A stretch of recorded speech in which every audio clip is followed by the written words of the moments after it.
ओम नमो भगवते वासुदेवाय। जय श्रीकृष्ण। राधे राधे। बंधुरा बला हय जे श्रीमद् भागवत गीता शुधुमात्र एकटी धर्मेर जन्य नय, एटी पृथिवीर प्रतिटा मानुषेर पढ़ा एवं बोझा उचित जाते से व्यक्ति तार जीवने सुख शांति एवं साफल्य लाभ करते पारे। श्रीमद् भागवत गीताय मोट 18टी अध्याय रयेछे एवं एई 18टी अध्याये श्लोकेर संख्या प्राय 700। जे श्लोकगुली संस्कृत और शुद्ध बांगला भाषाय लेखा, ताई सबार पक्षे पढ़ा और बोझा एकटू कठिन हये पड़े। ताई आजकेर एई भिडियोते सहज बांगलाय श्रीमद् भागवत गीतार 111टी बाणीर कथा आपनादेर बोलबो, जे बाणीगुली मनुष्य जीवनेर प्रतिटी पदक्षेपे अति प्रयोजनीय। एई बाणीगुली शुनले आपनि श्रीमद् भागवत गीतार प्रकृत अर्थ बुझते पारबेन। तबे भिडियो शुरू करार आगे जारा आमार एई चैनेले नतून भिडियो देखछेन तारा दया करे चैनेलटिके सबस्क्राइब करबेन एवं यदि भिडियोटी शेष पर्यन्त देखे आपनादेर भालो लागे ताहले अवश्यई भिडियोते एकटी लाइक करते भुलबेन ना। ताहले चलुन देरी ना करे शुने नेওয়া যাক श्रीमद् भागवत गीतार अतीव प्रयोजनीय किछु कथा। भगवान श्रीकृष्ण बोलेছেন जे व्यक्तिर मध्य ज्ञानेर अभाव एवं ईश्वरे विश्वासेर अभाव रयेछे सेई व्यक्ति जीवने कखनो सुख और साफल्य लाभ करते पारे ना। के कि करछे, किभाबे करछे एवं केन करछे एसब थेके যত दूरे थाकबे ततई सुखे थाकबे। एकजन विवेकबान मानुषेर जखन आत्मसम्माने आघात लागे तखन सेई मानुषटिओ सम्पर्केर बंधन छिन्न करे देय। मोह बा टान तार ओपर अनुभव करो जार ओपर तोमार अधिकार रयेछे। जार ओपर तोमार अधिकार नेই तार ओपर मोह बा टान अनुभव कराई उचित नय। जारा अन्येर कष्ट बोझे, जादेर ममता आछे, जारा हृदय थेके शुद्ध, तारा एई जन्म मृत्यु चक्र थेके मुक्त हये जाय। तादेर आर जन्म निते हय ना। तोमार कर्मई तोमार आसल परिचय। कारण एक नामेर तो हजारों मानुष थाकते पारे। जा हवार थाके ता हयेई थाके, आर जा हवार नय ता कखनोई हय ना। এই দৃঢ়তা যদি তোমার মনেও থাকে তাহলে তোমায় কখনো দুশ্চিন্তা করতে হবে না। কর্ম এমন একটি ফসল যা একজন ব্যক্তিকে যে কোনো পরিস্থিতিতে কাটতেই হয়। তাই সর্বদা ভালো বীজ বপন করো যাতে ফসলটাও ভালোই হয়। সদা সন্দেহকারী ব্যক্তির প্রসন্নতা পাওয়া না এ জীবনে সম্ভব আর না অন্য জীবনে। তাই যারা অতিরিক্ত সন্দেহপ্রবণ তাদের খুশি করা বন্ধ করো। বস্তুর সম্পর্কে চিন্তা করে মানুষ তাদের প্রতি আসক্ত হয়ে পড়ে। এই কারণে তাদের মধ্যে কামনা বাসনা তৈরি হয় এবং কামনা বাসনা বিঘ্নিত হলেই ক্রোধের উৎপত্তি হয়। আর ভগবান বলেন রিপুদের মধ্যে সবথেকে ভয়ঙ্কর হলো এই ক্রোধ। যদি শারীরিক ও মানসিকভাবে সুস্থ থাকতে চাও তাহলে এই ক্রোধকে বর্জন করতে হবে। মৌন থাকা বা চুপ করে থাকা তার প্রতি আপনার শ্রেষ্ঠ উত্তর যে আপনার কথার মূল্য দেয় না। ভগবান শ্রীকৃষ্ণ অর্জুনকে বলেছিলেন, হে পার্থ, যাদের ভক্তিতে বিশ্বাস নেই তারা আমাকে লাভ করতে না পেরে এই জন্ম মৃত্যু চক্রে ঘুরতে থাকে, এই ভৌতিক জগতে বারংবার আসতেই থাকে। হে অর্জুন, যারা আমার পরম ভক্ত, যারা সর্বদা আমাকে স্মরণ করে, একক চিত্তে আমার উপাসনা করে, আমি স্বয়ং তাদের প্রত্যেকের কল্যাণের দায়িত্ব গ্রহণ করে থাকি। যতটা সম্ভব চুপ করে থাকাই ভালো, কারণ বেশি কথা মানুষকে সবথেকে বেশি অপরাধ করতে বাধ্য করায়। হাজারটা ভালো কাজ করার পরেও যদি তুমি একটা খারাপ কাজ করো তাহলে লোক শুধু তোমার খারাপ কাজটাই দেখবে। তাই লোকে কি বলবে তাতে কর্ণপাত করো না, নিজের কর্ম নিজে করে যাও। তুমি আজ যে কর্ম করছো তার ফল তুমি কাল অবশ্যই পাবে। আর আজ তোমার যা কিছু আছে তা তোমারই দ্বারা করা তোমার অতীতের কর্মের ফল। ভগবান বলেন তোমার অতীত পরিবর্তন করার ক্ষমতা তো আমার নেই, কিন্তু তুমি যদি চাও তোমার বর্তমানের কর্মের দ্বারা তোমার ভবিষ্যৎ আমি অবশ্যই পরিবর্তন করতে পারবো। হে পার্থ, আমি কারোর ভাগ্য তৈরি করি না, সবাই তাদের ভাগ্য নিজে তৈরি করে। ভালো কর্ম সেটা নয় যার ফল সবসময় ভালো হয়। ভালো কর্ম তো সেটা যার উদ্দেশ্য কখনো খারাপ হয় না। আর ভালো উদ্দেশ্য নিয়ে করা কাজ কখনো বৃথা যায় না। কোনো একটি কাজ করার আগে অবশ্যই চিন্তা করা উচিত, কিন্তু চিন্তা এতটা করা উচিত নয় যাতে ওই কাজটাই নষ্ট হয়ে যায়। কারণ প্রয়োজনের বেশি চিন্তা দুশ্চিন্তায় পরিবর্তন হয়ে যায়। হয় তুমি সময়ের সাথে বদলে যাও, না হলে সময়কে বদলাতে শেখো, কিন্তু ভাগ্যকে কখনো দোষারোপ করো না। যে কোনো পরিস্থিতিতে চলতে শেখো। অন্যের জীবনকে পরিপূর্ণভাবে অনুকরণ করার থেকে নিজের জীবনে অসম্পূর্ণভাবে বেঁচে থাকাও ভালো। এই সংসারে কোনো মানুষই সর্বগুণসম্পন্ন হয় না।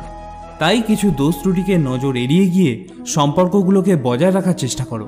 তোমার কেবল তোমার কর্ম করার উপরে অধিকার আছে, কিন্তু কর্মের ফলে তুমি অধিকারী নও। না তো তুমি নিজেকে তোমার কর্মের ফলের কারণ বলে মনে করবে, আর না কখনো কোনো কর্ম না করার প্রতি আসক্ত হবে। ভগবান শ্রীকৃষ্ণ বলেছেন, ন কর্মণা মনা রম্ভান নৈষ্কর্মং পুরুষ স্নুতে ন চ সন্ন্যাস না দেব সিদ্ধং সমাধি গচ্ছতি। অর্থাৎ কেবল কর্মের অনুষ্ঠান না করার মাধ্যমে কর্মফল থেকে মুক্ত হওয়া যায় না, আবার কর্মত্যাগের মাধ্যমেও সিদ্ধি লাভ করা যায় না। ন হি কশ্চিৎ ক্ষণমপি জাতু তিষ্ঠত্ব কর্মকৃত কার্যতে হবশ কর্মসর্ব প্রকৃতির জয়ীর গুণই। সকলেই মায়ার দ্বারা প্রভাবিত হয়ে নিজের নিজের কর্ম করে যাচ্ছে। কর্ম না করে তুমি এক মুহূর্তও থাকতে পারবে না। মানুষ কখনো ভালো বা মন্দ হয় না, ভালো বা মন্দ হয় তার কাজ, আর মানুষের কর্ম অনুযায়ী সে তার ফলও পায়। যখন কোনো সমস্যার জন্ম হয়, সাথে সাথে তার সমাধানেরও জন্ম হয়। তাই সমাধান বের করতে চেষ্টা করো, আজ না হলে কাল তা অবশ্যই বের হবে। অর্জুনের তীরের মতো মরুভূমির থেকেও জল বেরিয়ে আসবে। যখন আমাদের মন দুর্বল হয় তখন পরিস্থিতি একটি সমস্যা হয়ে দাঁড়ায়, আর যখন মন স্থিতিশীল থাকে তখন পরিস্থিতি একটি পরীক্ষা হয়ে দাঁড়ায়, আর যখন আমাদের মন মজবুত হয় তখন পরিস্থিতির সুযোগ তৈরি করে দেয়। আমরা তো জীবনে অনেক ভুল করেই থাকি, কিন্তু জীবনের সবথেকে বড় ভুল হলো সেটা যেটা থেকে আমরা কিছু শিখতে পারি না। ভগবান শ্রীকৃষ্ণ অর্জুনকে বলেছিলেন, হে ভারতবংশী, দেহের মধ্যে থাকা জীবিতকে কখনো হত্যা করা যায় না, তাই কোনো জীবের জন্য তোমার দুঃখ করা উচিত নয়। মানুষের মানবতা ঠিক সেই সময় নষ্ট হয়ে যায় যখন সে অন্যের দুঃখে আনন্দ পেতে শুরু করে। সময় আমাদের শেখায়, না তো জীবন কারোর জন্য সারা জীবন অপেক্ষা করবে, না তো কেউ তোমার জন্য সারা জীবন অপেক্ষা করবে। এই পৃথিবীতে সময় আর জীবন কারোর জন্য থেমে থাকে না। জীবনও তার সাথেই খেলে যে খেলোয়াড় শ্রেষ্ঠ প্রকৃতির হয়। কষ্ট সবার একই রকম হয়ে থাকে, কিন্তু আত্মবিশ্বাস প্রত্যেকের ভিন্ন ভিন্ন হয়। কেউ হতাশ হয়ে হাল ছেড়ে দিয়ে ছিন্ন ভিন্ন হয়ে যায়, তো কেউ সংগ্রাম করে আবার জ্বলে ওঠে। মানুষকে তার কর্মের সম্ভাব্য ফলাফলের দ্বারা প্রাপ্ত জয় পরাজয়, লাভ ক্ষতি, সুখ দুঃখ ইত্যাদি সম্ভাব্য পরিণতির কথা ভেবে চিন্তাগ্রস্ত হওয়া উচিত নয়। এই ধরাধামে মনুষ্য জীবন প্রাপ্ত হলে তাকে কর্ম করতেই হবে। শ্রীকৃষ্ণ ভগবান হয়েও এই কর্মের নিয়তি চক্র থেকে কখনো রেহাই পাননি। তিনি সারা জীবন কর্ম করে গেছেন। তাই তো তিনি অর্জুনকে বলেছিলেন, ন মে পার্থাস্তি কর্তব্যং ত্রিষু লোকেষু কিঞ্চন নানা ব্যাপ্তম ব্যাপ্তব্যং বর্ত এবচ কর্মণি। হে পার্থ, এই ত্রিজগতে আমার কিছুই কর্তব্য নেই, আমার অপ্রাপ্তও কিছু নেই এবং প্রাপ্তব্যও কিছু নেই, তবুও আমি কর্ম করে যাচ্ছি। কারণ আমি যদি অনলস হয়ে কর্তব্য কর্মে প্রবৃত্ত না হই, তাহলে আমাকে অনুকরণ করে সমগ্র মনুষ্যজাতি তাদের কর্মও ত্যাগ করবে। যদি তুমি তোমার ভুল থেকে কিছু শিখতে পারো, তাহলে সেই ভুলগুলি হবে তোমার ওপরে ওঠার সিঁড়ি। আর যদি তুমি তোমার ভুল থেকে কিছু শিখতে না পারো, তাহলে সেই ভুলগুলি সমুদ্র হয়ে যাবে। এখন সিদ্ধান্ত সম্পূর্ণ তোমার, তুমি ওপরে উঠবে নাকি নিচে ডুববে। মানুষ হলো নশ্বর দেহের অধিকারী। মানুষ যেমন পুরাতন বস্ত্র পরিত্যাগ করে নতুন বস্ত্র পরিধান করে, ঠিক তেমনি আত্মাও পুরনো অসার শরীর ত্যাগ করে নতুন এক ভৌতিক শরীর ধারণ করে। তাই কারোর জন্য তোমার শোক করা উচিত নয়। মনে রেখো, শরীর নশ্বর হলেও আত্মা অবিনশ্বর হয়। এই আত্মাকে অস্ত্র দ্বারা ছেদন করা যায় না, জল দ্বারা সিক্ত করা যায় না, বাতাস দ্বারা শুষ্ক করা যায় না, আবার অগ্নি দ্বারা দগ্ধও করা যায় না। তাহলে কিসের এত শোক, কিসের এত চিন্তা? জীবনের সমস্যাগুলো ততটা শক্তিশালী হয় না যতটা আমরা আগে থেকে মনে করে নিই। কখনো কি শুনেছ যে অন্ধকার সকাল হতে দেয়নি? এটা জরুরি নয় যে প্রত্যেকবার তোমার কথাকে সঠিক বলেই মনে করা হবে। তাই মাঝে মাঝে নিশ্চুপ থাকতেও শেখো। যে যত শান্ত প্রকৃতির হয়, সে ততই গভীরভাবে তার বুদ্ধির প্রয়োগ করতে পারে।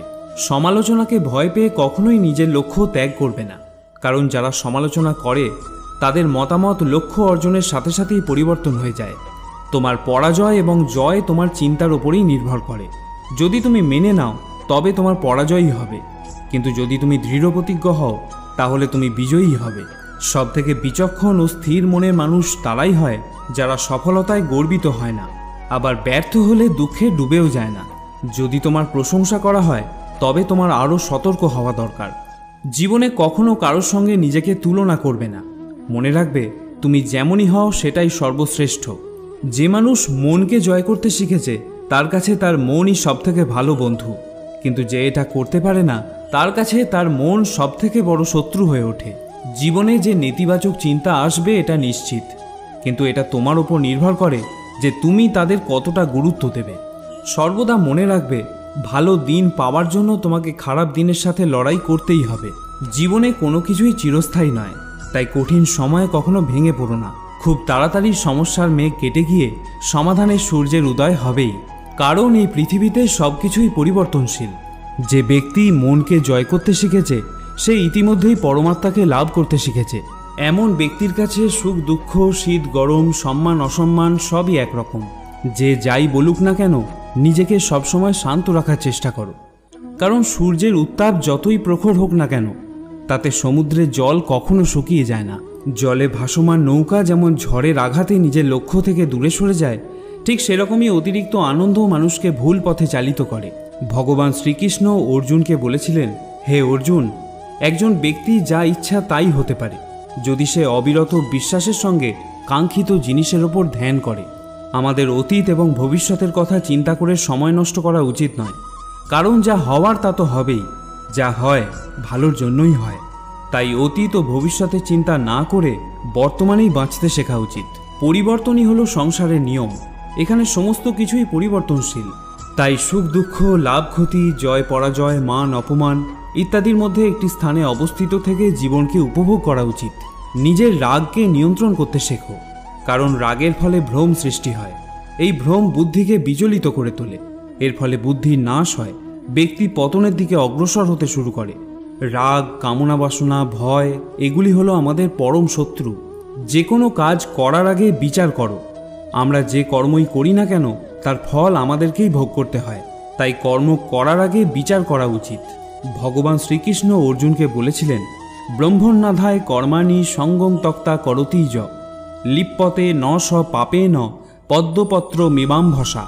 যিনি সমস্ত কর্মের ফল পরমেশ্বর ভগবানকে অর্পণ করে দিয়ে অনাসক্ত হয়ে কর্ম করেন, কোনো পাপ তাকে কখনো স্পর্শ করতে পারে না।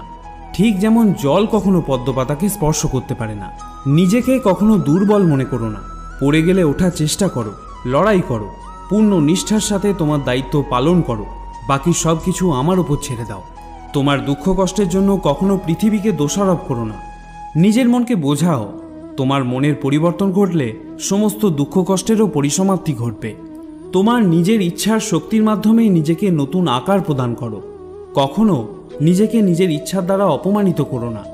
মনে রাখবে, ইচ্ছা তোমার পরম বন্ধু হতে পারে, আবার পরম শত্রুও হতে পারে। সময় কখনো একরকম থাকতে পারে না। যারা অকারণে অন্যকে দুঃখ দেয় তাদেরকেও একদিন দুঃখ পেতেই হয়। ধৈর্য ধরো। জীবনের সবথেকে ভালো দিন দেখার জন্য তোমাকে সবথেকে খারাপ দিনের মধ্যে দিয়েই যেতে হবে। কান্না থামাও, নিজেই নিজের সমস্যার সাথে লড়াই করতে শেখো, কারণ যারা সঙ্গ দেয় তারাও শ্মশান পর্যন্তই সঙ্গ দিতে পারে, কিন্তু তার পরে নয়। সময় যখন বিচার করে তখন সাক্ষীর প্রয়োজন পড়ে না।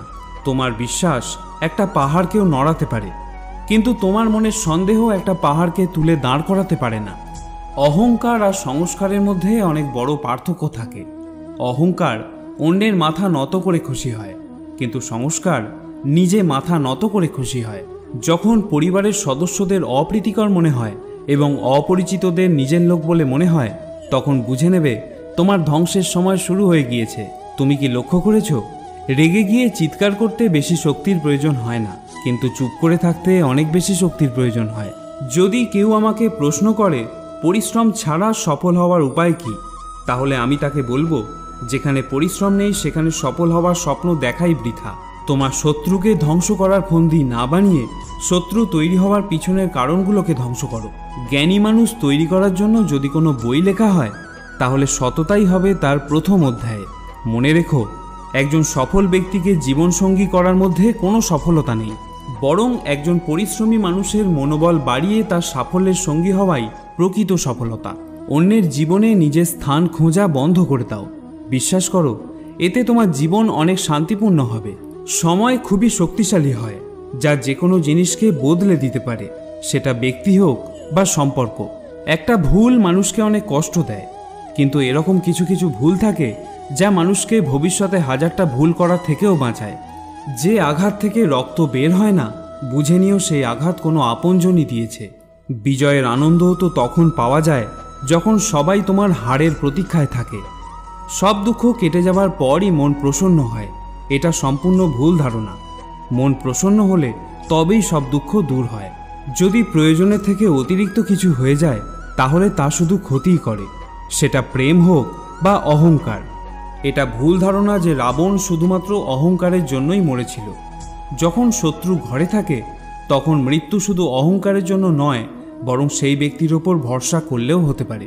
পরিবার বা সমাজ দুটোই ধ্বংসের পথে চলে যায় যখন জ্ঞানী ব্যক্তিরা নীরবতা পালন করে আর অজ্ঞানীরা চিৎকার করতে থাকে। হে অর্জুন, যে ব্যক্তি পূর্ণ বিশ্বাসের সাথে কোনো দেবতার পূজা করতে চায়, আমি সেই দেবতার প্রতি তার বিশ্বাস দৃঢ় করে দিই। তুমি ফিরে যেতে পারবে না, আবার শুরুকে পরিবর্তন করতেও পারবে না, কিন্তু তুমি যেখানে আছো সেখান থেকে শুরু করতে পারবে, আর এইভাবে নিজের ভবিষ্যৎকে পরিবর্তন করতেও পারবে। পরিশেষে একটা কথাই বলবো, যখন বিশ্বাস ভঙ্গ হতে শুরু করবে, যখন জীবনে কোনো পথ দেখতে পাবে না, তখন শ্রীমদ্ ভাগবত গীতার আশ্রয় নেবে। শ্রীমদ্ ভাগবত গীতা হলো একটি দর্শন, এখানে জীবনের সব প্রশ্নেরই উত্তর পাওয়া যায়। তাহলে বন্ধুরা, আজকের এই ভিডিও এখানেই শেষ করলাম। যদি ভিডিওটি আপনাদের ভালো লেগে থাকে তাহলে একটি লাইক করতে ভুলবেন না, আর যারা চ্যানেলে নতুন ভিডিও দেখছেন তারা অনুগ্রহ করে চ্যানেলটিকে সাবস্ক্রাইব করবেন। আবার দেখা হবে পরে আরেকটি ভিডিওতে।